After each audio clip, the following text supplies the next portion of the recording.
Hello everyone, I hope you guys are having a wonderful day and making some really good trades, and let's get right into it. And right now we can see that Bitcoin took a very big dip today due to that big news that came out about the SEC suing Binance. So again, that was not a positive for the crypto markets.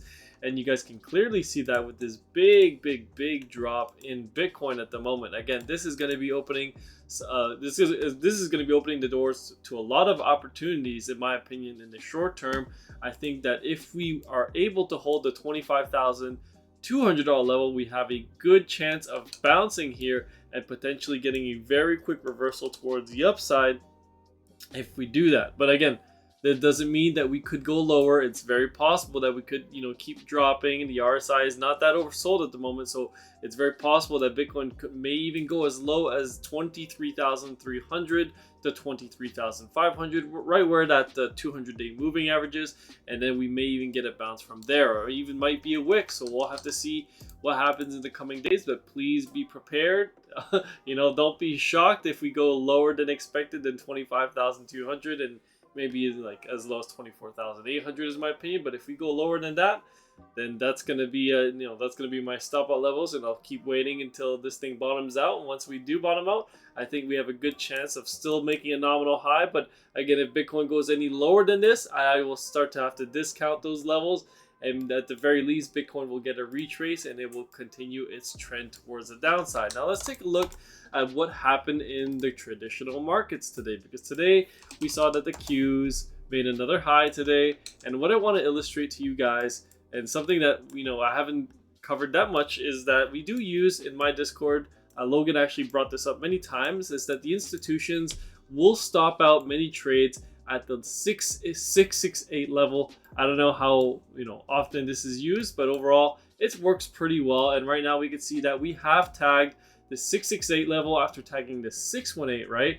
And now we can see that we got a nice little rejection wick right here from today's candle. We went as high as 357 today. Again, it's still very possible that we could go up tomorrow and start to fill the gap at 360. I mean, we are so close at this point where I mean, if you went to today's high, we were only about maybe 0.5%. Sorry, or 0.75% left, and then when we would have filled that gap, and then it would have been a beautiful move towards the downside after that. But again, we remain extremely overbought on the Qs. The SPY again went up on very light volume today as well. We made a new high in the SPY.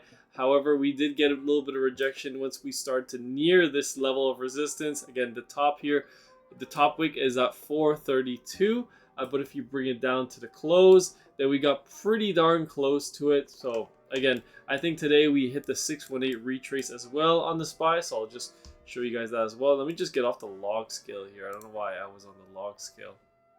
Let's get back to the regular scale, and I'll just do the 618 retrace for you guys. So again, I still think that the market is starting to get extremely overbought. These are great conditions to start to enter short. So you guys can see we tagged the 618 and we got a nice little retrace from there. So we'll see if it amounts to anything. But what I want to show you guys as well, not only in the Qs but in the SPY, but we'll cover the Qs first and then we'll go on to the SPY, and we can look at previous cycles and see what we've done in the past. So in 2008, we got a very big blow off top rally as well, very similar to what we're getting right now, 23%.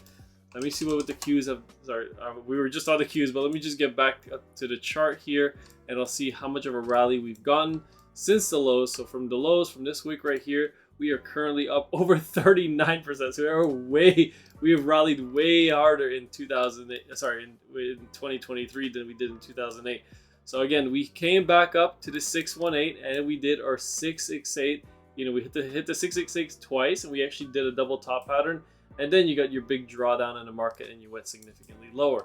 Now, I'm not saying that's exactly what's going to happen, but we'll have to see. I still remain bearish on current market conditions, and we'll take a look here on the Qs. So you do your 618 retrace from the highs. I'll just make it a little bit nicer, from the highs to the lows, and then you do your 618, right? Then you got your 618, you hit it, and then you went up a little bit higher to hit the 668, and then you got your double top as well, and then you got a very big retrace in the markets, and it actually went back into a bear market. Actually, let me see how much of a rally it was from these lows right here. So this was 64% from this bottom wick, but obviously if you were to pull it up from the maybe this wick right here, then you still hit the 668 regardless, and then you still had a pretty significant rally. And I'll just calculate that for you guys right now. So from this level, this bottom here, and we did about a 35% rally from the lows to the highs. Oh, sorry, that's not the lows. Let me just go from the bottom wick right here. All right, so I'll just measure that. That's about 43%. So again, we have kind of a similar market right now. And again, these are very big, massive rallies. So we're in a pretty big bull market at the moment in the tech sector. But when it comes to the SPY, we'll go back to the SPY here, and we'll do the similar thing. We'll take a look at the 618 retraces that we've gotten after these big bear market rallies. So let's take a look, and we'll see. So from the highs here to the lows, and you guys can see that we actually got pretty close to on the SPY to hitting the 618. If you go from these levels, that's about your double bottom, and then you almost hit the 618 here. Let me just take a look at 2002, which was the .com bubble, and I'll just do a bit of a retrace here.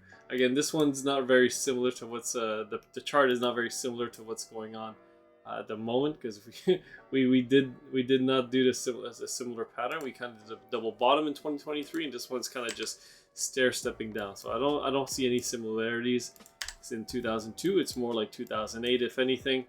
But this is just going based off the chart. It's not based off what the economy is doing. We're in very different situations at the moment. We have high inflation, high rates, and the market is completely trying to front run the pivot at the moment. All right, let's take a look at market cipher here. Getting back to Bitcoin. So again, you guys know I remain bearish on the traditional markets, and I reiterated this many times in my Discord and on the YouTube as well, that it's very possible that we could come down to the 50% retracement right around 25,270, and that's exactly what we're doing right now. However, Bitcoin is looking significantly more bearish with red money flow increasing. You got the VWAP coming down, the momentum waves are coming down as well. So we'll see if this starts to be any meaningful support at the moment. I think it will be a good amount of support, but if you don't get a bounce here, then you're going to have to look significantly lower, and probably around the 618 area, and that's going to be where the 200-day moving average is going to be around.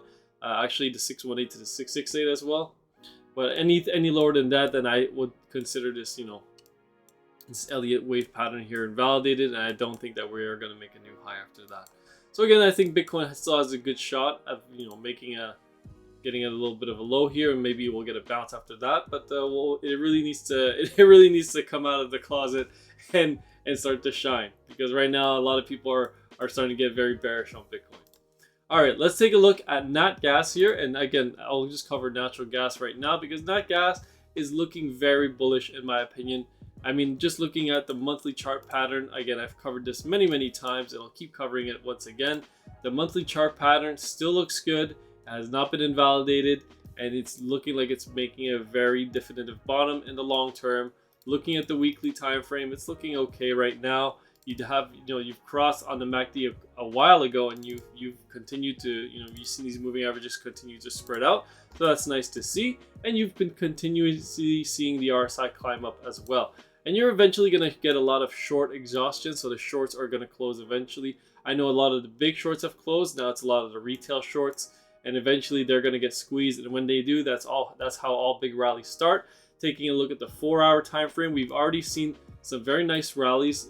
These may not look like big rallies, but trust me, from the lows to the highs, these are 28% moves, 38% moves, 32% moves. From this one to this one, that's probably the biggest one I've seen so far, was a 53% move in nat gas, and now we just tagged another bottom here. So we'll see if nat gas manages to squeeze out another 30% rally in in the short term. But again, if it starts to get going, it's very possible that nat gas might start to take off here. We might head to the $3 to $3.50 range. But again, I don't want to get anybody's hopes up because we still have a lot of work to do. There's still a lot of resistance for natural gas. And again, we need to start to see those shorts squeezing. And once they do, they are going to push nat gas towards the upside very rapidly. Taking a look at oil here, you guys can see that OPEC cut 1 million barrels a day. And we saw, so again, this is very funny to me because this massive rally that we saw in oil here, this giant 10% move, was actually OPEC cutting 1 million barrels per day. And then eventually the market digested the news and realized that OPEC was cutting because we're headed towards a recession, and that's the reason why they're cutting, right? Not to push prices higher. And you could see that also that 1 million barrels of a cut is like a drop in the bucket of water. It's almost nothing. And then the market completely retraced that entire move back down to $65. And now we saw the similar thing today. Again, this one was retraced extremely quickly in intraday as well, because we saw that OPEC cut 1 million barrels. It popped up on the news, up 3%, and then it retraced the entire move, forming a very bearish candle, actually confirming this as resistance again. And it looks like oil could be very well start to head down towards that $65 range. And I believe that we will break that level eventually, and we are going to start to head towards $50 or $55 to $50 a barrel. Okay, moving on here, taking a look at gold. So gold is starting to run into some support here. We bounced a couple times, but I don't like it when it tests it too much. If we start to test this level too much as support, eventually it will potentially break, and we may head down to 1918 to 1870. So please pay attention to these levels right here. If this trend line, this upsloping trend line breaks, then you probably want to get out of your gold positions. I mean, taking profit on some of your gold miners was not the worst idea since gold had this massive run. But again, the gold miners remain very undervalued in my opinion. Let's take a look at silver here. So silver, why is everything showing on the log scale? So silver running into this channel resistance once again, and it got rejected. And it looks like if silver could head back down to $22 to as low as $21.50, this would be my accumulation zone for silver. I believe that silver is going to get a very nice pop up towards the upside. You guys can buy the silver ETF, so you can buy bullion, do whatever you want. Not financial advice, but in my opinion, silver is going to be a great asset to own in the coming years. All right, let's move on here. Let's take a look at the dollar and the bond yields. So the bond yields actually were up on the day. They're extremely volatile right now. We have some news coming out this week, I believe, regarding central bank in Canada that they're going to be pausing as well. So if they pause, then the Fed is most likely going to pause as well. And the chances of a pause are currently at 77%, according to the CME Fed Watch tool. So please pay attention to that. That's always a very good tool to watch to see what the Fed is going to be doing. But right now, the dollar is acting very strong. It's above a lot of its moving averages on the daily time frame. I think I could pull some of them up right here.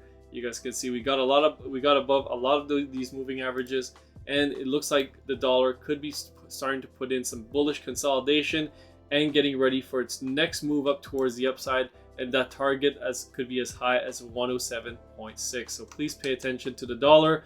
Do not discount it. We have to respect the move right now. It is looking very, very bullish. And again, when the dollar is looking bullish, it looks bearish for gold, and it's supposed to be bearish for the markets, but the markets don't care about that right now. The markets are very euphoric.